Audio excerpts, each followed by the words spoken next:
আমাদের ছাদটা যেহেতু খুবই ছোট এই জন্য ছাদে শুধুমাত্র সিম গাছটাই লাগানো হয়েছে, কিন্তু এবার আসলে লাউ শাকটা লাগাতে পারিনি। এই জন্য বাবাকে বলেছিলাম আজকে বাবা হাট থেকে একটু লাউয়ের শাক নিয়ে আসো, তো বাবা নিয়ে চলে এসেছে আর আজকে সেটাই রান্না করব।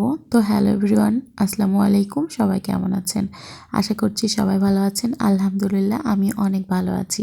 তো আজকে লাউয়ের শাক রান্না করব আর ডাল করব। আর আমার মেয়েটা ইদানিং তেমন কিছু খেতে চাচ্ছে না, এই জন্য ওর জন্য একটু ডিম ভাজবো।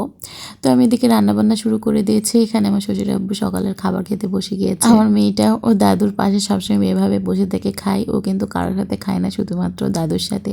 যখন দাদু খেতে বসে তখন দাদুর থেকে নিয়ে এভাবে খেতে শুরু করে দেয়। আর আমি কিন্তু আপনাদের এর আগেও অনেকবার বলেছি, আমি যখনই রান্নাবান্না করি আমার শ্বশুর শাশুড়ি সবাই এভাবে আমার পাশেই বসে থাকে। তো সকালের খাবার টাইমে আমি চুলার পরেই সবাই খাই। গ্রামে আসলে এমনটাই হয়ে থাকে।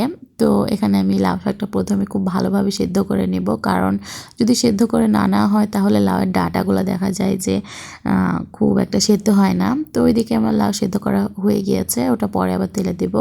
এখানে আমি ডাল রান্না করব, এজন্য একটু বেশি করে টমেটো দিয়েছি, কারণ ডালের মধ্যে আমার টমেটো ছাড়া একদমই ভালো লাগে না খেতে। এখানে পেঁয়াজ মরিচ সব কিছু কেটে রেখেছি, ওটা দিয়ে আমি পরে আবার লাউ শাকটা তেলে দিব। আর এখানে আমি ডাল সিদ্ধ করতে দিয়েছি, ডাল সেদ্ধ হয়ে গিয়েছে। এখন আমি লবণ আর হলুদটা দিয়ে দিব, কারণ ডাল সেদ্ধ করার আগে যদি লবণটা দিয়ে দেওয়া হয় তাহলে কিন্তু এটা সেদ্ধ হতে অনেকটা সময় নেয়। এজন্য যখন সেদ্ধ হয়ে আসে, যখন এভাবেই হেঁটে নেওয়া হয় তখনই কিন্তু এটা দিতে হয় লবণ আর হলুদটা। তো লবণ আর হলুদ মিক্সড করে নিয়ে আমি এটা সুন্দরভাবে মাখিয়ে নিয়ে এখন ডালের পানি দিয়ে দিয়েছি। আর আজকে তেমন কিছু রান্না করব না, শুধু ডাল আর ভাজিই করব। তারপরেও দেখা যাবে যে কি তরকারি আসলে থেকে গিয়েছে, কারণ বাসায় আমরা মাত্র কারোর মধ্যে 3টা মানুষ আর 2টা বাচ্চা, আমার 2টাই ছোট।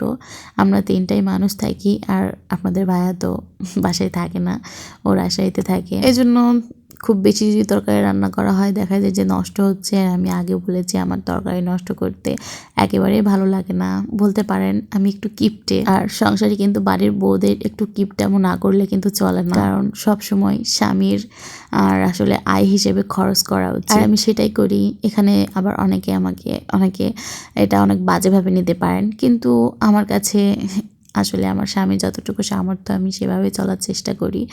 আর বেশি কিছু দেখানোর আমার কোনো প্রয়োজন নেই। আমি সবসময় চেষ্টা করি আমি যেটা রান্না করি সেটাই আপনাদের দেখাই। অনেকে দেখা যায় যে খাবার আসলে প্রয়োজন নেই, তারপরে শুধুমাত্র ভিডিও করার জন্য রান্নাবান্না করে। আমি কিন্তু সেটা কখনোই করি না।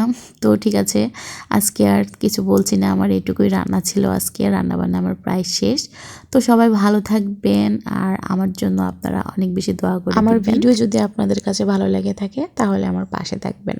আল্লাহ হাফেজ।